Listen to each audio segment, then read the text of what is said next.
So Paramore. Everybody knows Paramore. Everybody loves Paramore. You can ask anybody, right?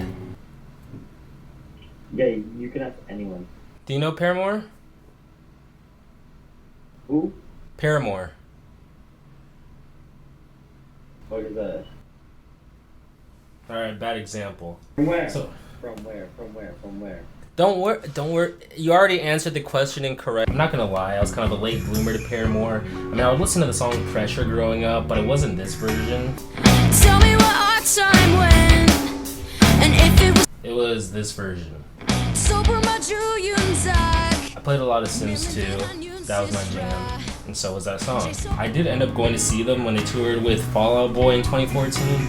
Not knowing how big of a fan I would end up being, and I was in the pit. It really upsets the fuck out of me that I didn't go as hard as I would now. But yes, now I'm a huge Paramore fanboy, and I can talk about any one of their albums, but the album I decided to talk about today is the one that got me into them fully, and that was the Paramore Self-Titled that came out in 2013. Now there are many things that I could talk about with that album to convince you guys that it's one of the greatest albums of all time, just one of the GOAT unskippable albums of all time. One thing about it is it has 17 tracks on the album, or if you're a normal person like me and listen to the deluxe version, it has 29 songs on it, including unreleased songs and live songs that are just encapsulates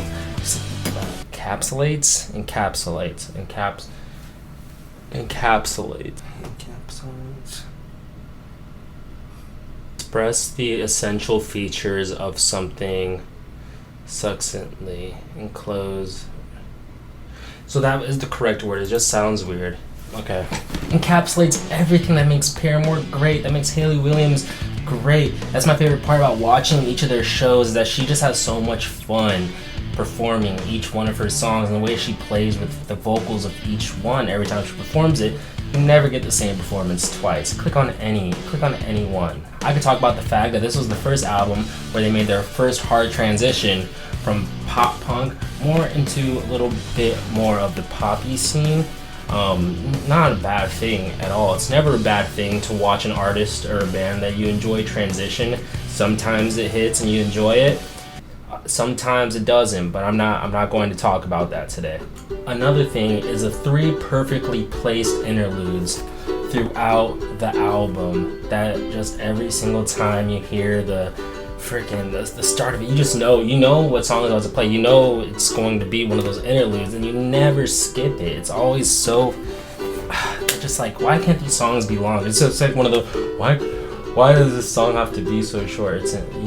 I don't usually like to talk about my favorite songs on an album, but this one is one of my favorite Paramore songs of all time, and I think it's one of the most underrated songs that doesn't get talked about enough, and it's a song, One of Those Crazy Girls. It's a great song with a story, just another masterclass, and their writing, telling a story through music that we've grown to love over all these albums. And that's one thing that I love, is when an artist is being honest in their music, even if it's something that they're not necessarily proud of. That's when you really get the good stuff, because people can still relate to it. And that's one of those songs that people can relate to on one level or another. You also have the song Part 2, which is part 2 to one of their earlier songs, Let the Flames Begin, that was on Riot. And it is the perfect follow-up. These are fucking war songs. I've never looked up the lyrics to Let the Flames Begin until recently, and that is a song that you hear when you're going to fucking war. I wanted to make this video because it was announced that Paramore is in the studio right now making another album. After they came out with the Self-Titled, a few years later they came out with After Laughter. A few years after that, they are now in the studio again. That's another thing I love about them, is that they spend time on their albums. I don't think that people should be going year after year, releasing an album year after year. I feel like the best stuff comes out when you let like about a year or two simmer, at least 2 years simmer in between each album. Then you know that it's going to be something great, and you're not just following a timeline, you're not just following a quota, you're actually making art. And that is why I love the Paramore Self-Titled album. That album is art. It's great, and I stand by it until the day I die. What's your guys' favorite Paramore album? Let me know in the comments. Do you not like Paramore? Let me know in the comments. You don't like me? If you don't like me, let me know in the comments too. Let me know what you don't like. You know what? You know what? Well, everything you hate. Just throw all the hate comments down below, and I'll make sure to get to them. Also, what album should I talk about next? Let me know. Thank you so much for watching, and I will see you guys next time.